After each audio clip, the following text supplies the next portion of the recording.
Negócios na pauta de volta. Hoje nós estamos conversando sobre a ética profissional em todas as áreas, em todas as iniciativas.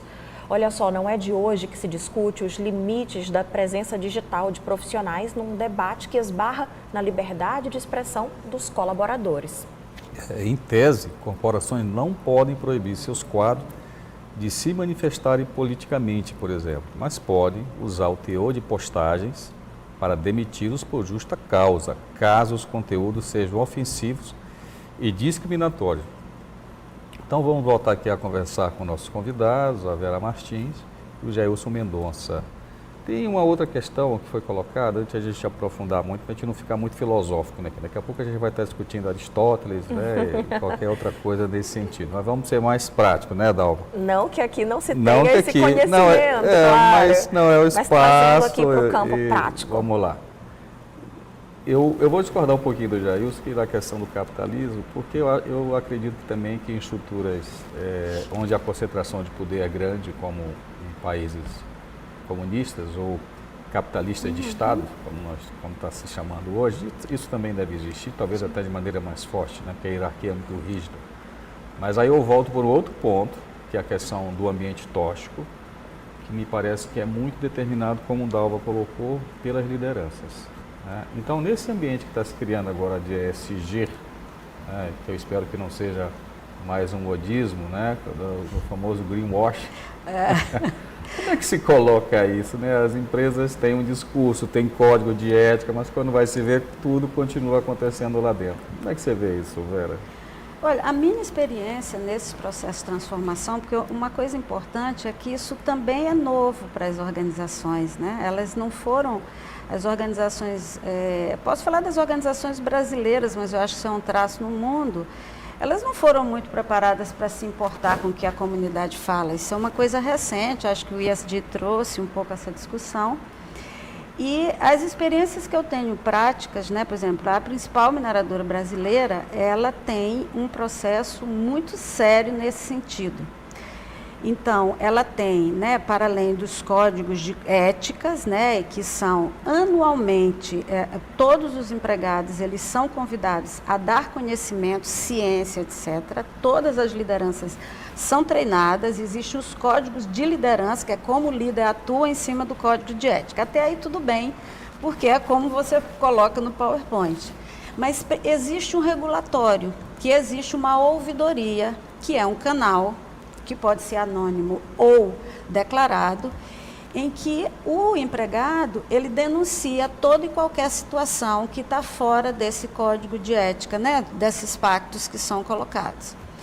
O plus disso aí, até aí tudo bem, a gente também viu nesse caso recente de que existia uma ouvidoria, é que esta ouvidoria, nesta mineradora, não se reporta ao CEO da empresa, ele se reporta ao conselho. Então isso dá a este ouvidor um poder de questionar, inclusive, a conduta do presidente da empresa. Então, no meu ponto de vista, a forma é dar consciência para as pessoas, né, educá-las, né, e criar mecanismos de fiscalização e punição e recompensa, porque o líder e as pessoas, os demais empregados, que se comportarem na direção daquilo que o Código de Ética deseja, ele também precisa ser recompensado. Bom, eu vou fazer uma pergunta aqui para vocês, para a gente ter uma ideia de diferenças que possam ocorrer nos comportamentos ou nos padrões de comportamentos nas iniciativas privada e pública, onde a possibilidade de se corromper diante de uma tentação, às vezes, é muito maior. Então, queria ouvir de vocês se, a gente sabe, as profissões regulamentadas têm seus códigos de ética. As empresas, as grandes corporações, as empresas minimamente sérias têm seus códigos de conduta também.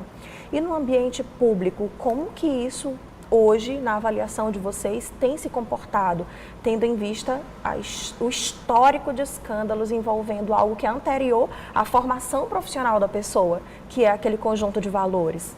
Até recentemente houve um escândalo de grandes proporções, né, no grande órgão federal. Né, Mais um. Mais um. E não é exclusividade de um governo ou de uma gestão, sim. É algo que vem se arrastando. Eu queria ouvir de vocês a análise sobre se existe essa diferença, se é mais propício mesmo cair em tentação num ambiente já leviano e sem tantas regras, não sei. Sou leiga, quero ouvir de vocês. Eu acho que tem sim diferenças, historicamente falando, inclusive, nas conduções da esfera pública e da privada, mas isso tem reduzido um pouco. Eu acho que a gente tem conseguido aproximar um pouco mais da profissionalização da gestão pública, né, se espelhando no privado. E a disseminação da informação ela tem ajudado nisso. Os instrumentos de fiscalização também têm ajudado nisso, as ouvidorias têm ajudado nisso. A gente teve um exemplo agora recente, né, na Caixa Econômica Federal, né, a gente tem dois grandes, vamos colocar assim, dois grandes tipos de abuso, né, se fala do desvio ético, né, que é o assédio moral e o assédio sexual, que estão em grande evidência, e a gente teve um caso evidente disso recentemente, e eu acho que uma coisa que a gente cada vez mais está dando sobretudo na esfera pública, é que as pessoas precisam entender a diferença entre o ser e o estar.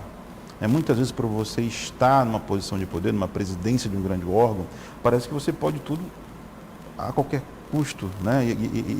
e sem medidas.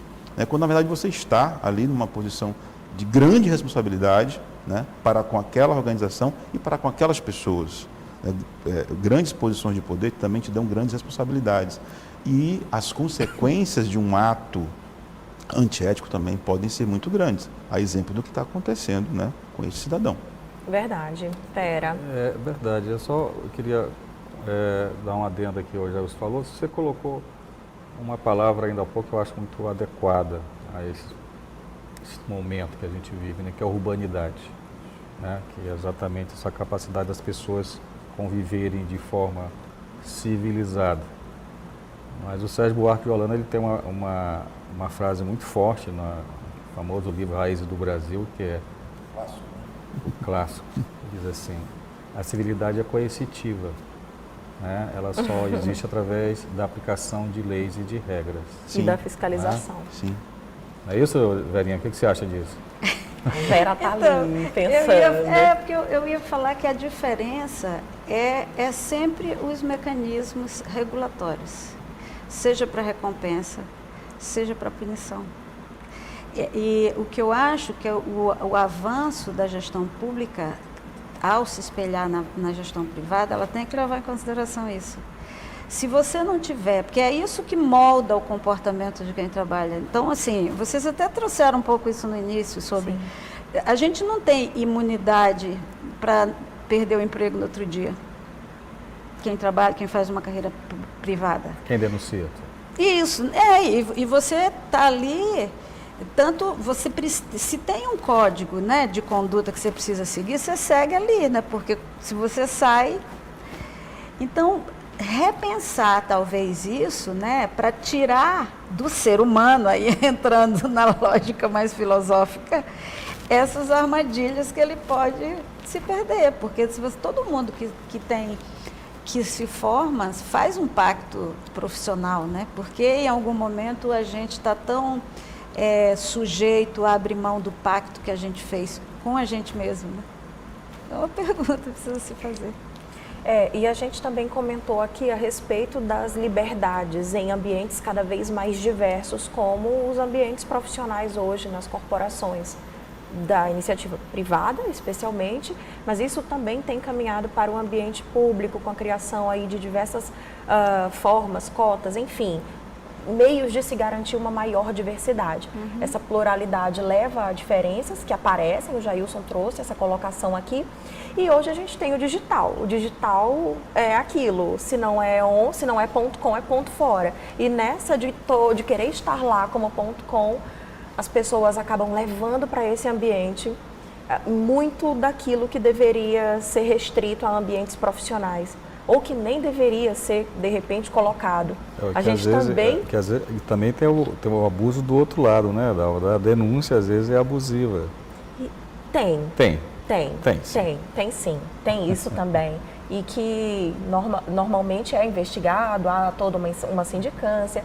Mas o que eu quero propor é que a gente, então, volte a essa temática trazendo aqui a importância desse saber se portar como profissional de maneira ética também no online, no nosso próximo bloco, porque esse segundo agora a gente já vai estourar um pouquinho o tempo, então a gente faz essa pausa e na volta a gente retoma com esse assunto, pode ser? Pode. Vamos então fazer mais uma pausa, nós voltamos em instantes com mais negócios na pausa.